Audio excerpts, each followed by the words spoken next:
Fresh meat. There she is. Hey, Megan. Canada. I never knew my parents. The only thing I ever knew was Prescott. Film ini dibuka di sebuah fasilitas rahasia milik pemerintah bernama Prescott. Tempat yang sama sekali tidak terlihat seperti sekolah pada umumnya. Bukannya dipenuhi ruang kelas, kantin, atau taman bermain, tempat ini justru menjadi pusat pelatihan bagi gadis-gadis yatim piatu yang dibentuk menjadi agen mematikan sejak usia sangat muda.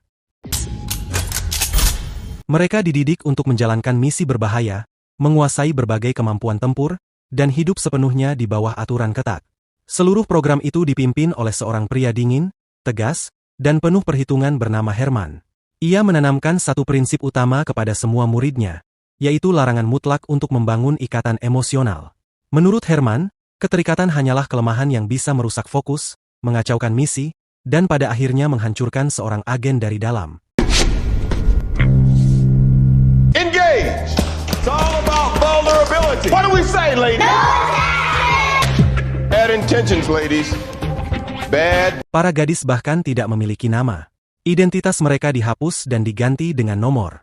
Hari-hari mereka dipenuhi latihan keras, simulasi pertempuran, dan berbagai persiapan tanpa henti untuk menghadapi dunia luar yang berbahaya.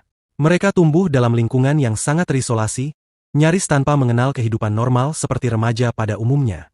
Dari semua murid yang ada satu sosok yang paling menonjol, yaitu murid bernomor 83. Ia dikenal sebagai murid paling unggul, selalu berhasil melampaui yang lain, dan menjadi andalan dalam hampir setiap misi yang diberikan kepadanya. Namun di balik kemampuan luar biasanya, 83 ternyata menyimpan kegelisahan yang tidak diketahui orang lain. Berbeda dari para murid lain yang patuh dan menerima kehidupan mereka begitu saja, 83 justru mulai penasaran dengan dunia di luar Prescott. Ia sering membayangkan seperti apa rasanya menjalani hidup normal sebagai remaja biasa, pergi ke sekolah, memiliki teman, tertawa bebas, dan merasakan hal-hal sederhana yang selama ini tak pernah ia miliki.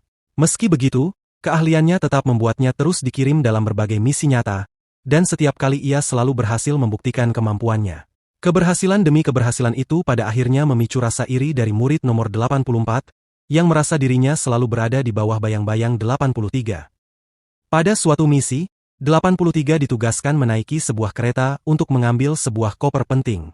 Operasi itu berjalan mulus dan target berhasil diamankan tanpa hambatan berarti. Namun keesokan harinya, ketika sedang menjalankan misi lain, 83 justru melihat sesuatu yang sangat asing baginya. Ia menyaksikan sekelompok remaja sedang tertawa, bercanda, dan berpesta dengan bebas seolah tidak memiliki beban apapun. Pemandangan sederhana itu justru terasa sangat memikat di matanya, karena itulah dunia yang selama ini tak pernah ia rasakan. Sejak saat itu, rasa penasaran mulai tumbuh semakin besar. Diam-diam 83 mulai mencari tahu seperti apa kehidupan remaja normal. Ia menonton film, mengikuti berbagai acara televisi, membaca majalah, dan mempelajari setiap detail yang berhubungan dengan sekolah, pertemanan, pesta, hingga cara para remaja berinteraksi satu sama lain. Semua hal itu perlahan membuat pikirannya dipenuhi bayangan tentang kehidupan yang sama sekali berbeda dari dunia Prescott.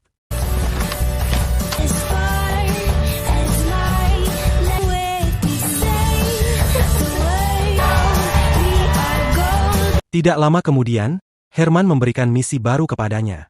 Kali ini 83 ditugaskan untuk menangkap seorang pengedar senjata bernama Victoria Knox yang sedang menjalankan operasi rahasia di Ceko. Herman secara khusus memilih 83 sebagai orang yang akan memimpin tugas tersebut. Keputusan itu langsung memancing protes dari nomor 84 yang merasa dirinya jauh lebih pantas menerima misi penting itu. Namun Herman menolak keberatannya dengan tegas dan mengingatkan bahwa 84 hanya akan bertindak sebagai bagian dari tim cadangan. You need to get your head team, 84. B team? This should be my mission. You're up. We're wheels up in 1 hour. Beberapa waktu kemudian, saat operasi penangkapan berlangsung, Victoria Knox dan timnya tiba-tiba disergap oleh 3 agen bertopeng. Knox sangat terkejut ketika menyadari bahwa salah satu dari mereka adalah 83. Pertarungan sengit pun langsung pecah di antara keduanya. Di tengah kekacauan itu, 83 berhasil mengaitkan dirinya bersama Knox ke sebuah jet yang kebetulan juga membawa Herman.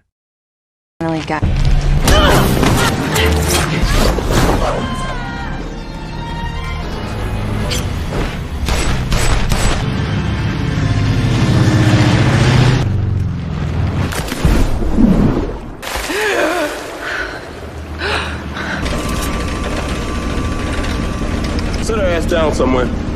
Namun setelah pesawat mencapai ketinggian yang aman, 83 justru membuat keputusan yang sama sekali tak terduga.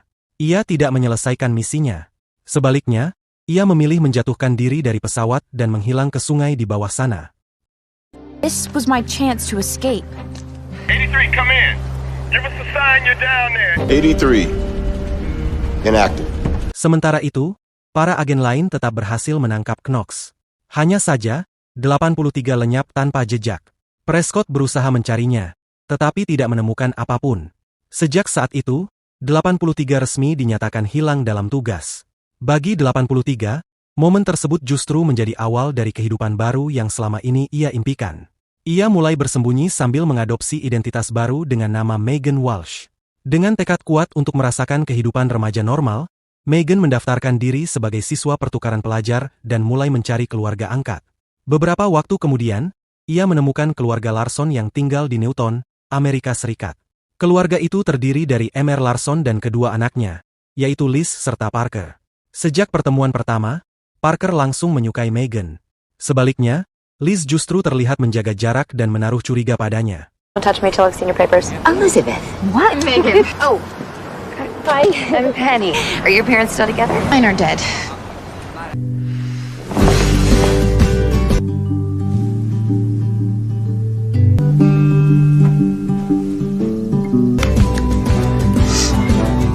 Pada suatu malam saat makan malam bersama, Megan mengetahui bahwa Mr. Larson baru saja bercerai.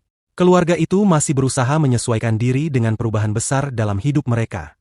Seiring berjalannya waktu, mereka mulai saling mengenal satu sama lain. Parker dengan semangat menceritakan cita-citanya yang aneh tapi lucu, yaitu ingin menjadi ninja suatu hari nanti. Di sisi lain, Megan juga tak kalah antusias mengungkapkan betapa ia sangat ingin merasakan kehidupan sekolah menengah seperti remaja biasa. Bahkan hal sesederhana naik bus sekolah pun membuatnya begitu bersemangat. Sayangnya, Liz justru menganggap tingkah Megan aneh dan sedikit memalukan.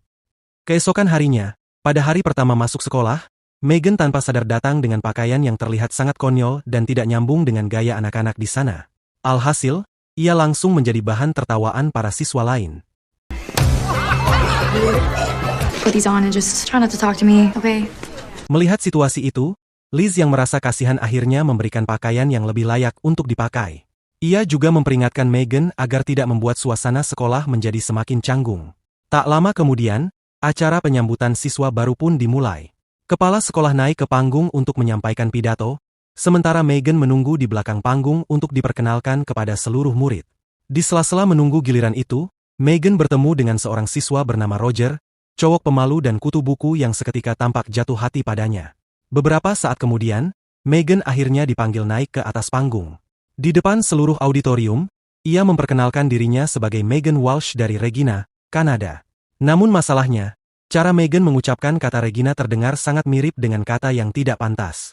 Alhasil, seluruh ruangan langsung meledak dalam tawa.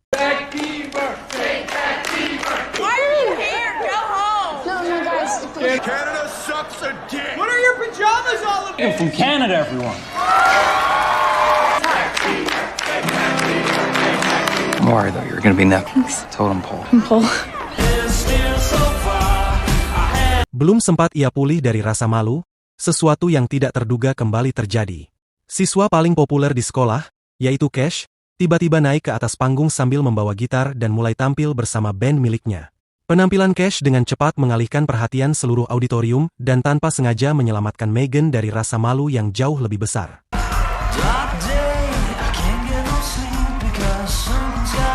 Seiring berjalannya waktu, Megan pun mulai perlahan menyesuaikan diri dengan kehidupan barunya di sekolah. Ia semakin akrab dengan Roger, meskipun jauh di dalam hatinya ia justru lebih tertarik kepada Cash. Canada! Saat mengetahui bahwa dirinya dan Cash berada di kelas biologi yang sama, Megan diam-diam mengutak-atik sistem pengaturan tempat duduk milik guru agar bisa dipasangkan dengan Cash saat praktikum. Tindakannya itu langsung membuat dua gadis populer di kelas merasa kesal dan cemburu, karena mereka iri melihat Megan tiba-tiba bisa dekat dengan cowok paling populer di sekolah. Sebagai bentuk balas dendam, kedua gadis itu pun mengerjai Megan. Mereka mengatakan bahwa Cash menyukai perempuan yang punya semangat sekolah tinggi, suka tampil mencolok, dan aktif dalam kegiatan sekolah. Mereka lalu menyarankan Megan untuk mencoba menjadi maskot sekolah.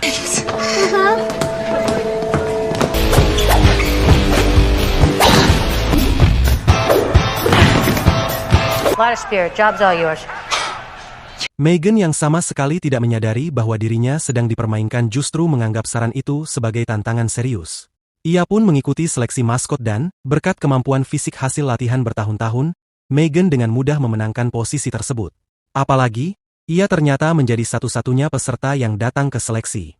Saat pertandingan sekolah berlangsung, Megan menjalankan perannya sebagai maskot dengan semangat yang berlebihan dan sangat total. Namun di tengah acara, sekelompok siswa dari sekolah rival tiba-tiba datang dan berusaha menculik maskot sebagai bagian dari tradisi iseng antar sekolah.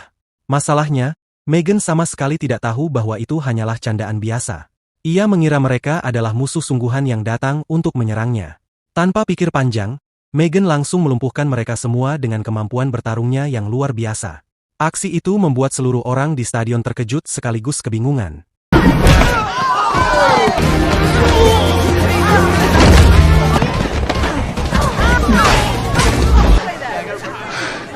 Not the face, not the face. Just wanted to hold the mascot ransom. It's tradition. Rekaman kejadian tersebut kemudian menyebar ke internet dan dalam waktu singkat menjadi viral. Tanpa diduga, Megan mendadak terkenal di sekolah. Sebagian besar siswa mulai mengaguminya, menganggapnya keren, bahkan melihatnya sebagai sosok yang unik. Namun di sisi lain, Liz justru semakin curiga terhadap Megan. Sikap, kemampuan, dan perilakunya terasa terlalu aneh untuk ukuran remaja biasa. Regina! Regina! 85,000 views since just last night. No, I can't be on the internet. Liz, that's really bad. Sketchier than a 2 a.m. Waffle House. Sementara itu, di Prescott, Herman masih menahan Victoria Knox dan berusaha menginterogasinya demi mendapatkan informasi penting. Di tengah proses itu, Knox justru memperingatkan Herman bahwa Prescott telah menghancurkan banyak kehidupan. Dan bukan hanya kehidupan target-target mereka saja. Ucapannya seolah menegaskan bahwa tempat itu bukan sekadar fasilitas pelatihan, melainkan mesin yang telah merampas masa depan banyak orang. Kembali ke kehidupan sekolah, Cash mulai mengajak Megan menghadiri latihan band miliknya. Roger yang membantu mengurus peralatan suara pun semakin sering berada di sekitar Megan, membuat hubungan mereka perlahan semakin dekat. Di tengah kebersamaan itu, Megan sempat mengungkapkan bahwa dirinya lebih suka menjauh dari internet dan memilih menjalani hidup dengan tenang. You know what? I want a rematch. Do you? Yeah, put him up. You're weird. Yeah, but I like it. It's cool. Ow! Ow! Ow! Oh, it hurts. Oh, it stings. Namun ketika hubungan Megan dan Roger mulai berkembang, Cash bersama bandnya tiba-tiba datang dan menarik Megan pergi, membuat Roger merasa terluka dan tersisih. Beberapa waktu kemudian, Cash mengundang Megan ke sebuah pesta. We're throwing down this Friday. You gotta be there. I should probably get going. Down. I'm down. Yeah. Akan tetapi, di tengah perjalanan pulang setelah acara itu, agen Prescott tiba-tiba menangkap Megan dan membawanya kembali menemui Herman. Herman mulai curiga bahwa Megan mungkin bekerja sama dengan musuh Prescott, sehingga ia bersiap menginterogasinya. Ia bahkan sampai menyuntikkan serum kejujuran agar Megan tidak bisa berbohong. Namun selama interogasi berlangsung, Herman justru menyadari bahwa Megan benar-benar berkata jujur. Megan memang tidak sedang berkhianat. Ia hanya ingin merasakan kehidupan normal di luar akademi, sesuatu yang selama ini tidak pernah ia miliki. Bahkan Pedro, asisten Herman, mulai merasa simpati saat melihat Megan menangis dan mengungkapkan isi hatinya. Pada akhirnya, Herman memutuskan memberi Megan sedikit waktu untuk menyelesaikan urusannya sebelum kembali ke Prescott. Why is she crying? Her struggle to find her own identity? Would it be normal? You're Prescott. Prescotts don't cry. Megan from Canada has got to disappear. You are a rogue agent. All right, cut her loose. Oh my God! Demi menjaga penyamarannya, pihak Prescott pun mengantar Megan pulang ke rumah keluarga Larson dengan berpura-pura seolah ia hanya mabuk berat. Liz, meski dengan enggan, membantu Megan masuk ke dalam rumah.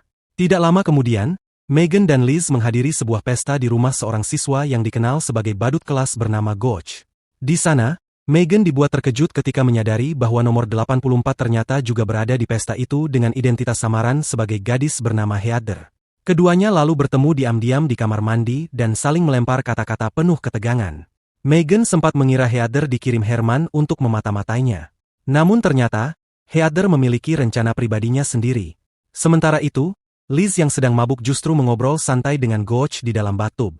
Dari obrolan itu, Liz mengetahui bahwa nama asli Gotch adalah Bernard. Dan ternyata cowok itu tidak seburuk yang selama ini terlihat. Yeah, okay. Are you okay? Kembali ke pesta, Heather sengaja menggunakan Cash untuk memancing emosi Megan.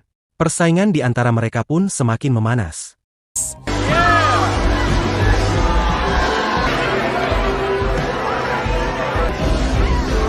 Ketika Roger datang dan melihat Megan mencium Cash, hatinya benar-benar hancur. Tanpa berkata apa-apa, ia langsung pergi meninggalkan pesta. Keesokan paginya, Mr. Larson memarahi Megan dan Liz karena tingkah mereka yang dianggap sangat ceroboh. Ia secara khusus menegur Megan karena meninggalkan Liz dalam keadaan mabuk dan mengingatkannya bahwa keluarga sejati seharusnya saling menjaga, bukan saling membiarkan. Go to church with that on your face. Why don't you walk right up to the pastor and say, we look out for each other in this. Got it? Yes, ma'am. I wake up and what do I come down to? Dicks in my face. Assholes. Ugh, they used a Sharpie. Tidak lama setelah itu, Megan kembali dikejutkan oleh sesuatu yang tidak terduga. Sopir bus sekolah ternyata adalah Herman yang sedang menyamar. Herman memberitahu bahwa Victoria Knox telah melarikan diri dari Prescott dan sekarang berniat membunuh Megan. Ia mendesak Megan agar segera kembali bersamanya, tetapi Megan menolak. Herman pun memperingatkan bahwa jika ia memilih tetap tinggal, maka ia harus menghadapi semuanya sendirian. I won't be back. Wanna go it alone? Have to go 100%. Tak lama kemudian, saat Megan dan Liz sedang berkendara menuju sekolah, sebuah mobil van hitam misterius tiba-tiba muncul dan menyerang mereka dengan tembakan. Liz yang panik langsung kehilangan kendali atas mobil, tetapi Megan dengan sigap mengambil alih kemudi. Dalam situasi berbahaya itulah identitas asli Megan akhirnya mulai terungkap. Pengejaran itu berakhir dengan kecelakaan yang membuat Liz terluka cukup parah hingga harus dirawat di rumah sakit.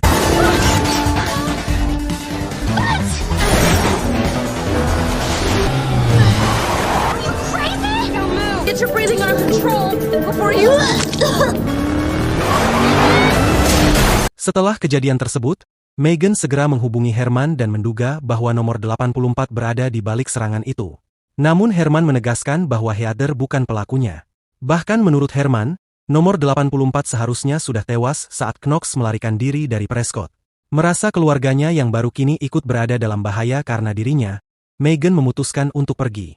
Namun Liz menghentikannya dan mengatakan bahwa meninggalkan orang lain bukanlah bentuk kepedulian. Justru jika Megan benar-benar peduli, ia seharusnya tetap tinggal dan menghadapi semuanya bersama mereka. Kata-kata itu akhirnya menyentuh hati Megan dan meyakinkannya untuk tidak kabur. Seiring berjalannya waktu, Liz mulai pulih dari cederanya. Hubungan antara Megan dan Liz pun semakin dekat saat mereka sama-sama bersiap menghadapi kemungkinan serangan berikutnya dari Knox. Perlahan, hubungan yang awalnya penuh kecurigaan itu berubah menjadi persahabatan yang tulus dan nyata. Tidak lama kemudian, tibalah acara pesta amal sekolah. Megan datang bersama Cash, sementara Liz hadir bersama Gotch. Make memories, not babies. Namun di tengah acara, Megan mulai menyadari bahwa Cash sebenarnya tidak seistimewa yang selama ini ia bayangkan. Di saat yang sama, ia akhirnya mengerti bahwa Roger adalah orang yang sejak awal benar-benar menghargainya apa adanya. Karena itulah Megan memutuskan pergi untuk meminta maaf kepada Roger. What about what was next for me? It's you. Alright, it turns out they don't get puns. I'm just curious, you don't what? I don't want to date the rock star. Can I have this dance? Hell no, you can't. Quick, get... Namun Megan langsung terkejut saat melihat bahwa pasangan Roger malam itu ternyata adalah Heather. Dipenuhi emosi, Megan tanpa pikir panjang langsung menghampiri Heather dan pertarungan kacau pun pecah di tengah acara dansa. Minuman tumpah kemana-mana, meja berantakan, dan tanpa sengaja keributan mereka ikut memancing kekacauan lain di antara para siswa.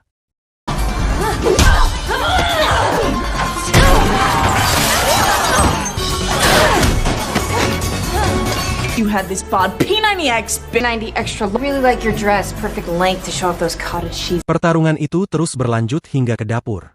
Di sanalah Heather akhirnya mengungkapkan bahwa ia bergabung dengan Victoria Knox hanya demi satu tujuan, yaitu mendapatkan kesempatan untuk menghabisi Megan. Dengan nada sombong, ia bahkan mengakui bahwa dirinya bukan hanya mencium Cash, tetapi juga Roger. Saat Megan mulai terdesak dalam pertarungan itu, Liz datang diam-diam dari belakang dan menusuk kaki Heather menggunakan tusuk jagung. Gangguan mendadak itu memberi Megan celah untuk membalikkan keadaan. Ia pun langsung melumpuhkan Heather hingga tak sadarkan diri. Sayangnya, semua belum benar-benar berakhir. Ketika Megan pulang ke rumah, ia justru mendapati Victoria Knox bersama beberapa anak buahnya telah menyandera Larson dan Parker. Pertarungan sengit pun pecah di dalam rumah.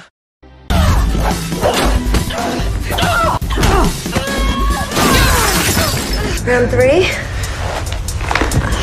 He's got a ninja.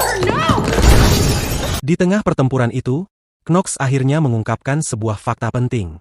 Ia ternyata adalah agen pertama yang pernah dilatih oleh Prescott, gadis pertama yang dibentuk oleh program rahasia tersebut. Namun pada akhirnya, ia memilih berbalik melawan mereka setelah menyadari bahwa seluruh hidupnya telah dirampas dan dikendalikan sepenuhnya oleh Prescott. Megan dan Knox pun terlibat dalam duel terakhir yang sangat intens, saling mengerahkan seluruh kemampuan yang mereka miliki. Ketika keadaan mulai terlihat semakin sulit, Herman tiba-tiba datang bersama timnya. Mereka segera melumpuhkan para penjahat dan berhasil menenangkan Knox dengan suntikan obat penenang.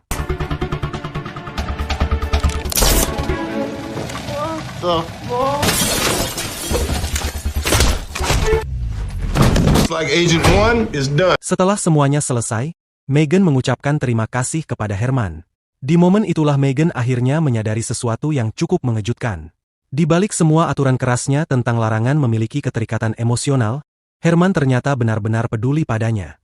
Sementara itu, Parker dengan penuh semangat malah bertanya apakah ia juga bisa bergabung dengan Prescott karena ingin menjadi agen keren seperti Megan. Herman pun dengan santai menjawab bahwa Parker bisa mencoba mendaftar ke sekolah Prescott versi anak laki-laki. Mendengar itu, Larson langsung menyela dan mengatakan bahwa urusan itu akan dibicarakan nanti. Sebelum pergi, Herman menyuruh Megan dan Liz kembali ke pesta amal sekolah. Ia bahkan memberikan kunci sebuah helikopter kepada mereka.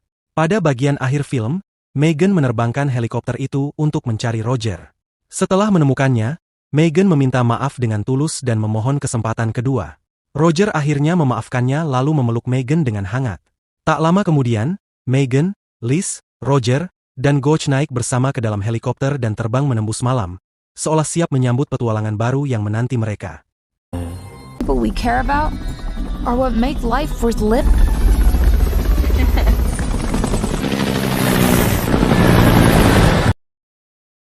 Pada akhirnya, perjalanan Megan bukan hanya soal melarikan diri dari masa lalunya, melainkan tentang menemukan siapa dirinya yang sebenarnya. Film Barely Let Hal mengajarkan bahwa kekuatan sejati bukan hanya soal kemampuan bertarung atau menjadi yang paling hebat, tetapi juga tentang keberanian untuk peduli, mempercayai orang lain, dan membangun ikatan yang tulus. Karena pada akhirnya, hidup kita tidak ditentukan oleh masa lalu, melainkan oleh pilihan-pilihan yang kita ambil untuk menjalani masa depan. Bagaimana tanggapan kalian tentang film ini? Tulis pendapat kalian di kolom komentar. Dan kalau kalian suka dengan video ini, jangan lupa untuk like, komen, share, dan subscribe supaya tidak ketinggalan video-video menarik lainnya. Sampai jumpa di video berikutnya.